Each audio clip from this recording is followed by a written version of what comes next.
적어야 되죠?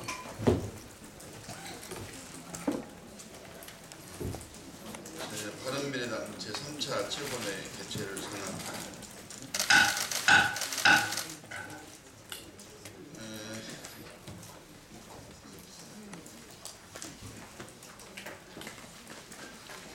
지금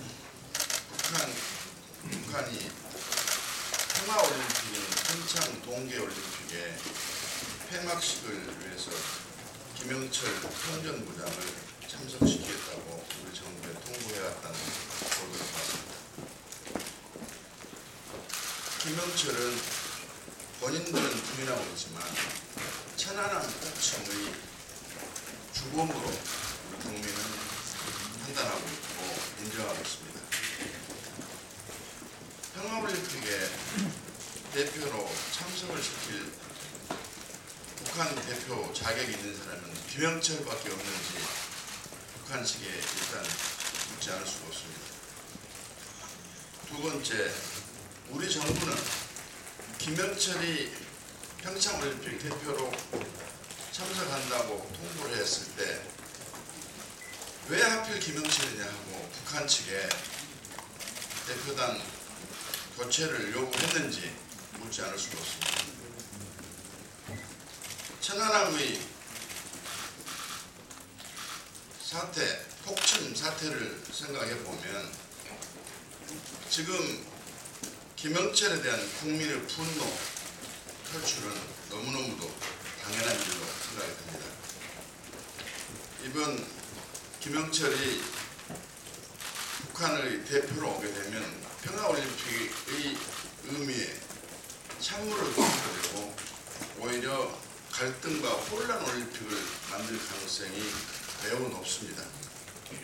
그런 의미에서 정부에서는 북한 대표단 김영철 대표 파견을 제고할 것을 강력히 북한 측에 요구해야 한다고 생각합니다. 두 번째는 만일에 김영철이 끝내 북한 대표로 보내겠다고 북한 측이 고집을 한다면 평화올림픽 정신에 입각해서 우리 정부로서는 거부하기도 어렵다는 것도 인정합니다. 어쩌면 분단을 현실 앞에서 우리 국민이 겪어하는 고통이고 쓰라림이라고 생각합니다. 왜 김영철을 하필 이 시점에 북한 대표로 보내려고 하는지 북한의 저희는 저는 명백하다고 생각합니다. 우선 대한민국 사회의 갈등과 혼란을 불러일으켜서 남북의 긴장관계에 있어서의 주도권을 북한이 갖고 앞으로 남한을 흔들겠다는 첫째 의도가 있는 것이 아닌가 이렇게 저는 판단합니다. 두 번째는 한미 동맹의 균열을 시키기 위한 이간책이 될 수 있다 이렇게 생각합니다. 세 번째는 대북 제재와 압박을 이완시키려는 술책이 들어있다고 생각이 됩니다. 또 이방카 트럼프 대통령 딸이 방한을 한 시점을 택해서 김영철이 온다는 것은 지난번 김여정이 미국 펜스 부통령과 대화를 요청했다가 불과 2시간 전에 철회를 했던 맥락에서 보면 미국에 대해서 오히려 고압적인 자세를 보이면서 비핵화 대화는 없다는 모습을 더 만천하에 보이려고 하는 의도도 숨어있다고 저는 그렇게 생각합니다. 이런 시점에서 우리 정부는 북한 대표단에 대해서 반드시 우리 입장을 확실히 해야 할 필요가 있습니다. 우리는 어떠한 경우에도 한미 동맹이 균열이 있을 수가 없고 북한을 비핵화를 위해서 유엔에서 결의한 대북 제재 압박을 강화를 하고 또 비핵화가 이루어지지 않는 한 남북관계의 진전은 있을 수 없다 하는 점과 그리고 정상회담을 북한에서 요청을 했는데 북미 대화가 선행이 되고 한반도에서의 비핵화의 논의가 가시화가 되기 전에는 있을 수 없는 일이다 하는 점을 분명히 해야 될 필요가 있다고 생각됩니다. 한국전쟁의 주범이고 아웅산 희생을 일으켰고 칼기 폭파로서 그 많은 인명을 빼앗아간 북한 정권이 우리에게는 어쩌면 운명적인 저주, 애물단지의 대상이라고 하지 않을 수도 없습니다. 그러나 큰 해안과 지혜를 가지고 또 전략을 세워서 이 상황을 좀 해결할 필요는 있지 않는가 이런 생각이 듭니다. 또 한편으로는 자유한국당에서 김영철이 만일 한국을 방문하게 되면 사살이나 긴급체포를 해야 한다고 주장을 하고 있는데 이것은 국제평화를 유지하기 위한 유엔에 가입하고 있는 대한민국 입장에서는 또 특히나 공당에서는 그 감정과 이 말을 하게 된 배경은 이해를 갑니다만 과도하고 금도를 넘는 발언이 아닌가 이렇게 저는 평가를 합니다. 마지막으로 이번에 김영철의 방안을 부득이 정부가 받아들인다 할지라도 먼저 천안함 피해자뿐만 아니라 국민의 양해를 위한 선 조치가 있고 그 다음에 김영철이 방문하게 되면 아까 말씀드린 대로 그런 원칙을 분명히 문재인 대통령이 천명을 해야 할 것이다. 이런 점을 말씀드리고 싶습니다. 이상입니다. 예, 오늘은 좀 길게 말씀드리겠습니다. 8년 전 2010년 3월 26일 북한은 횡령도 앞바다에서 잠수함 어뢰 공격으로 대한민국 해군의 초계함인 천안함을 폭침시켜서 이창기 준이, 민평기 상사 등 우리 해군 장병 46명이 전사했습니다. 전사자들의 유가족과 우리 국군 장병들은 북한의 이 만행을 결코 잊지 못하며 생존 장병들은 아직도 트라우마에 시달리고 있습니다. 저는 당시 국방위원회 새누리당 간사로서 천안함 폭침이 북한의 소행임을 직감했고 북한이 전범임이 결국 밝혀졌습니다. 이 천안함 폭침의 주범인 김영철 통일전선부장, 당시 정찰 총국장이 평창올림픽 폐막식에 북한 대표단의 단장으로 방한한다고 합니다. 대한민국 정부는 이를 받아들였고 문재인 대통령과 국가정보원장은 김영철을 만날 것이라고 합니다. 김영철은 천안함 북침의 주범일 뿐 아니라 2009년의 디도스 공격, 2010년의 황장엽 암살조 난파, 2010년의 연평도 포격, 2015년의 소니 픽처스 해킹, 또 2015년의 목함 지뢰 도발, 이 모든 도발 사건의 배후로 지목된 자로서 2010년 오바마 행정부가 제재 대상으로 지정했고 2016년에는 한국 정부가 독자 제재 대상으로 지정한 자입니다.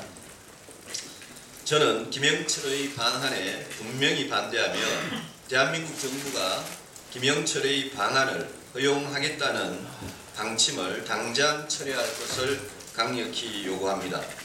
문재인 대통령이 김영철을 만나는 것은 절대 있어서는 안 될 일입니다. 국군 통수권자가 대한민국 해군 46명을 살해한 전범과 만나서 대화를 한다는 것이 말이 되지가 않습니다. 이는 대한민국과 우리 군, 우리 국민을 능멸하고 모독하는 행위라는 점을 문재인 대통령은 알아야 합니다. 문재인 대통령은 과거 천안함에 대해서 폭침이 아니다, 침몰이라는 표현을 사용했다가 2012년 대선 직전에 와서야 폭침이란 말을 처음 사용했습니다. 또 천안함 폭침이 북한의 소행임을 인정하지 않다가 무려 5년이나 지난 2015년에 북한의 소행임을 처음으로 명시적으로 인정했습니다. 그만큼 천안함 폭침에 대한 북한의 책임에 대한 대통령 본인의 인식부터 오래전부터 잘못되어 있었습니다. 북한이 김영철을 단장으로 보낸 의도는 너무나 뻔합니다. 천안함 전범으로 제재 대상인 김영철을 보내서 이미 무너지기 시작한 대북 제재를 무너뜨리겠다는 것입니다. 또 2010년부터 지금까지 유지되어 온 524 조치를 무력화시키겠다는 것입니다.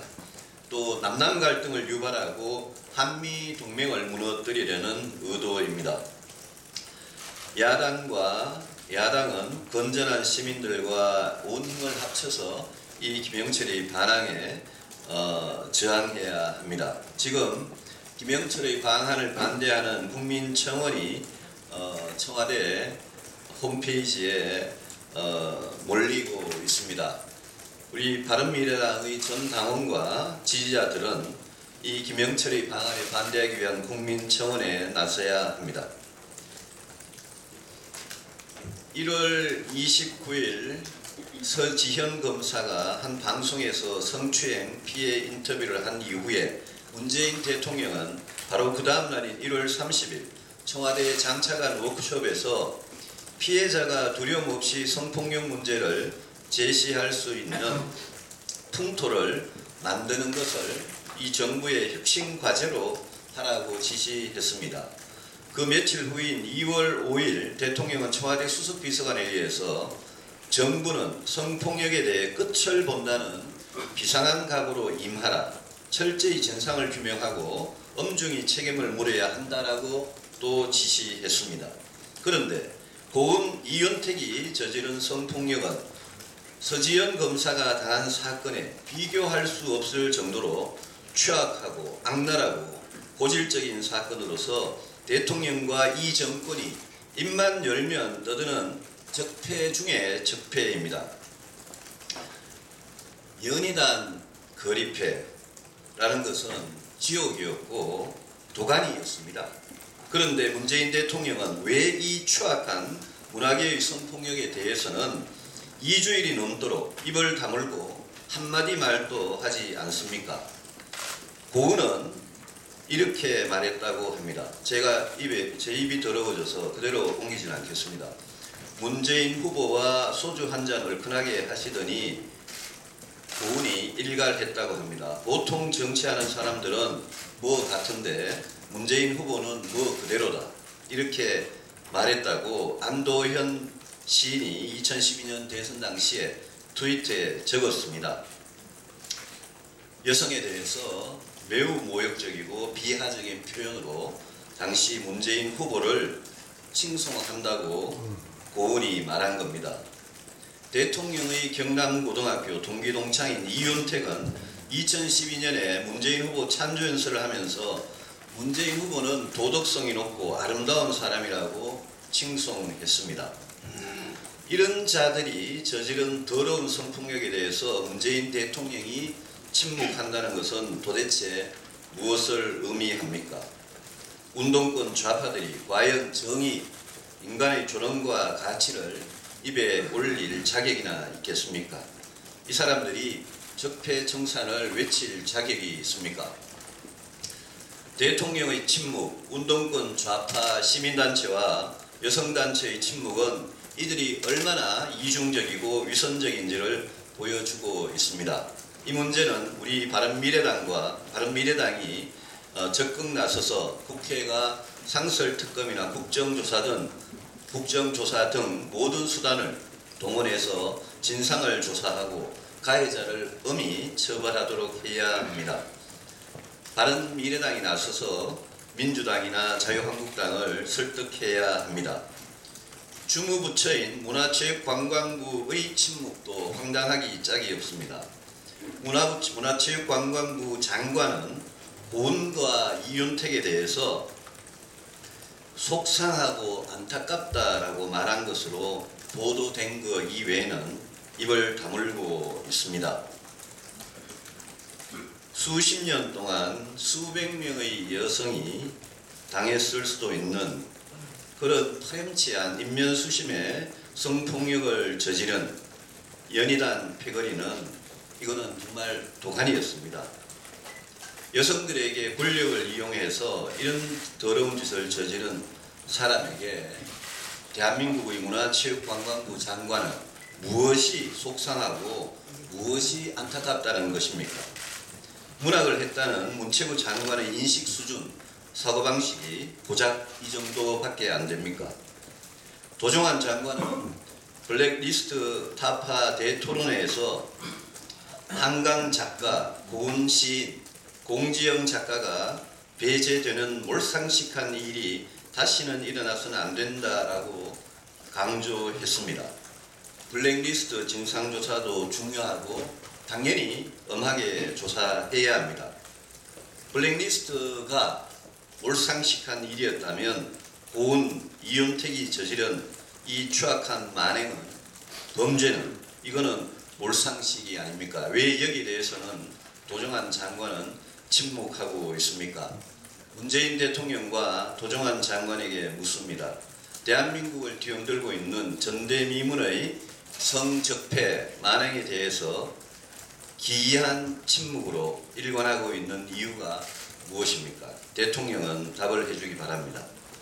마지막으로 정부와 GM이 어제 만나서 경영 정상화 3대 원칙과 재무 실사에 대해서 이야기를 나누었다고 합니다. 경영 정상화의 원칙이 매우 애매할 뿐 아니라 문제는 실사도 하기 전에 경영 정상화를 이야기하고 있다는 겁니다. 일단 실사부터 엄정하게 한 다음에 GM에 대한 대책을 정부가 마련할 것을 촉구합니다.